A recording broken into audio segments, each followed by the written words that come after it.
алғашқы тастан жасалған еңбек құралдары. Құрметті оқушылар, бізді ежелгі адамдардың жер бетінде қалай өмір сүргені және олар алғаш қандай еңбек құралдарын пайдаланды деген сұрақтар қызықтырмай қоймасы анық. Сондықтан бүгінгі сабағымыз ежелгі адам өмірінің табиғатпен байланысы, тобыр болып аң аулап, терімшілікпен айналысу және тас өңдеу әдістерімен тастан жасалған алғашқы еңбек құралдары жөнінде болмақ.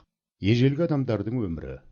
Ежелгі адамдар азық табу мен жабайы жануарлардан қорғану үшін тобыр болып өмір сүрген. Осындай жағдайда адамдар тобыры өздеріне баспана ретінде табиғи үңгірлерді, қуыстарды, биік тау шатқалдарын пайдаланды. Кейде ашық жерлердегі аңдар су ішуге келетін өзен иірімдері мен суат басына қоныс аударып отырды.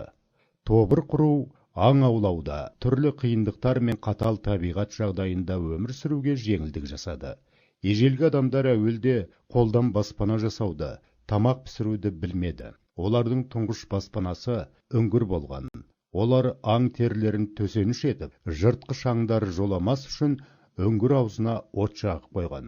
Ежелгі адамдар найзағайдың түсуінен жанған ағаштың отын пайдаланып, оны өшірмей ұзақ сақтауға тырысты. Олар жанған отты жанын сала қорғады, өйткені отты өшіріп алу зор қауіп төндірді. Тіпті бүкіл тобырдың қырылып қалуы мүмкін еді. Адамдар тастан шыққан ұшқынға, ағашты бір-біріне үйкелеп қыздырған ұсақ жаңқаға, жүн немесе өсімдік талшығынан жасалған білтені тұтату арқылы отты өзі жағуды үйренді. Отпен адамдар жылынып, жыртқыш аңдардан қорғанды, ас пісіріп жеуге мүмкіндік туды. Археологтар ұзақ уақыт бойы жанып тұрған от орындарын тапқан. Алғашқы адамдар жеуге жарамды шөп тамырларын қазып, құс жұмыртқасын жинап, ағаш бұта басында өсіп тұрған әр түрлі жеміс жидектерді теріп жеді.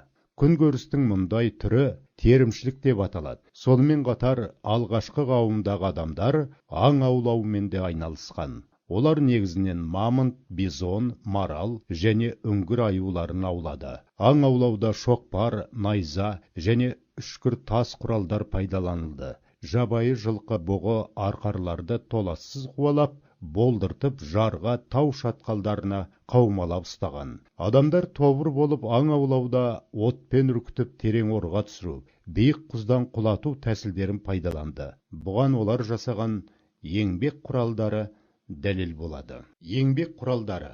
Ұзақ жылдар өтсе де өмір сүрудің адамдар жинақтаған тәжірибесі кейінгі ұрпаққа жалғасты. Алғашқы еңбек құралдарын жасауды үйрену адам қолының жетілуімен қатар миының да дамуына әсер етті.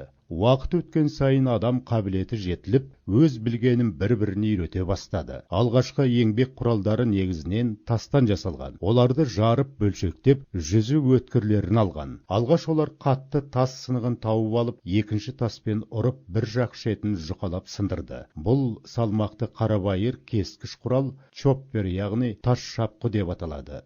Жүзі тегіс болып шықпаса да, онымен жер қазуға, ағаш кесуге, аң етін мүшелеуге болатын еді. Бұл адам ой өрісінің едәуір өскендігін көрсетеді. Өйткені шақпақ тас өте берік, ұрған кезде жалпақ әрі үшкір бөліктерге бөлініп, тез өңделген. Уақыт өткен сайын адамдар еңбек құралдарын жетілдіре түсті. Жануарлардың терісін тазалайтын, етін боршалайтын тас шапқылары мен қырғыштар және қол қашауы жасалды. Қол қашауын жасау үшін шақпақ тасты екі жағынан қашап, белгілі бір пішінге келтіріп таяққа бекітті.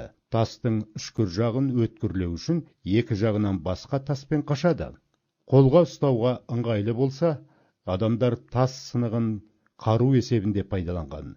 Ежелгі адамдарда қарудың аса оңтайлы, кең тараған түрі қол шапқы болды. Әлемнің әр жерінен табылған қол шапқылардың аздаған айырмашылықтары болмаса, бір-біріне өте ұқсас. Олардың пішіндері найза ұшы немесе бадам дәні тәрізді болған. Ұзындығы 10-20 сантиметр, салмағы жарты немесе 2 келідей болады.